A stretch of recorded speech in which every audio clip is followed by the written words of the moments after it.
Thank you, Mr. Chairman. Ambassador Abercrombie Winstanley.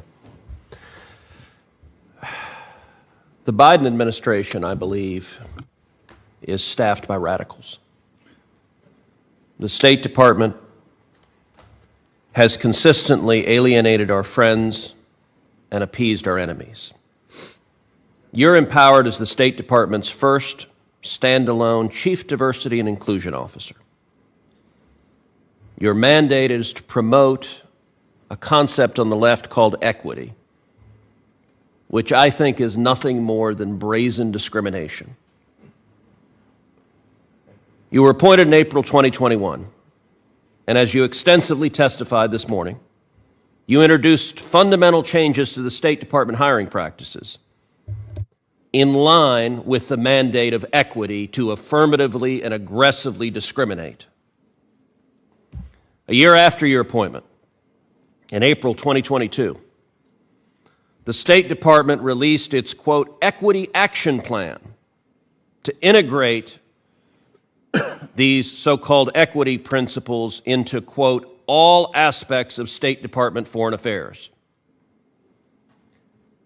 That very week, just days after you published the equity action plan, and 1 year after you began your tenure, a senior State Department official broadly distributed what I consider to be a very troubling email. I have a copy of that email next to me.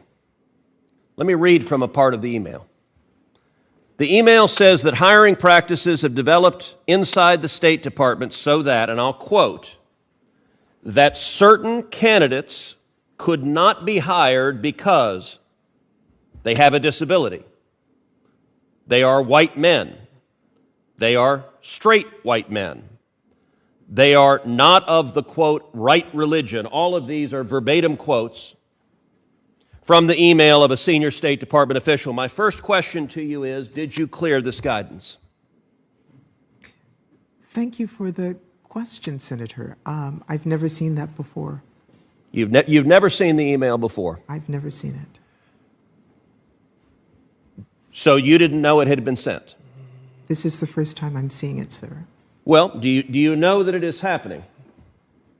That the State Department perceives, and this is, I believe, as a result of your work, that they have a mandate to discriminate against, as the email says, to discriminate against people with disabilities, to discriminate against white men, to discriminate against straight white men, and to discriminate against people that are not of the, quote, right religion. I'm not sure what that meant, but I suspect it meant that if someone is a Christian. I don't know that because that's not what the email says.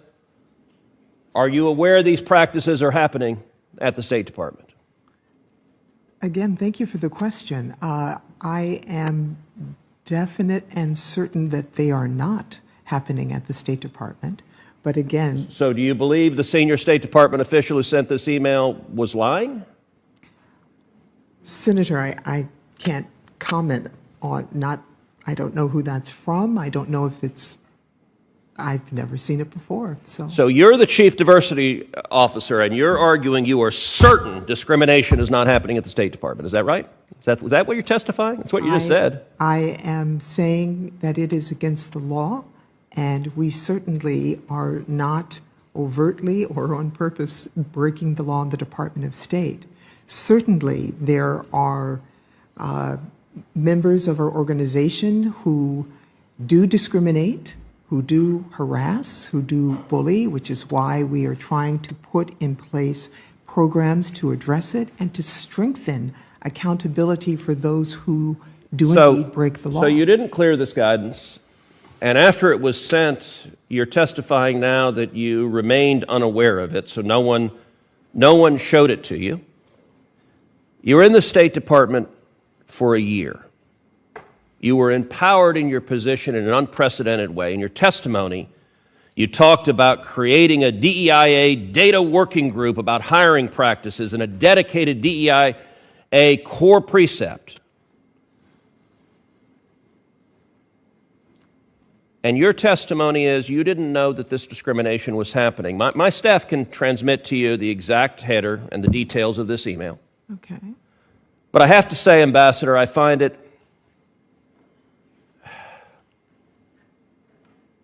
a little bit amazing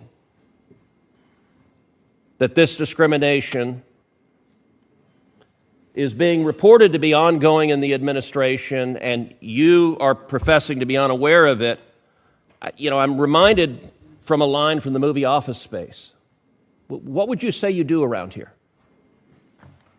What is your job if not to stop discrimination? And unfortunately, I believe what your job in practice is encouraging this discrimination.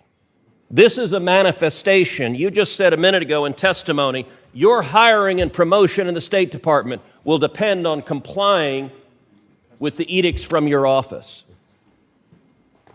Is it good for the State Department and good for the United States government to be actively discriminating based on disability, based on race, based on being straight white man, or based on not being the right religion? Is that good or bad?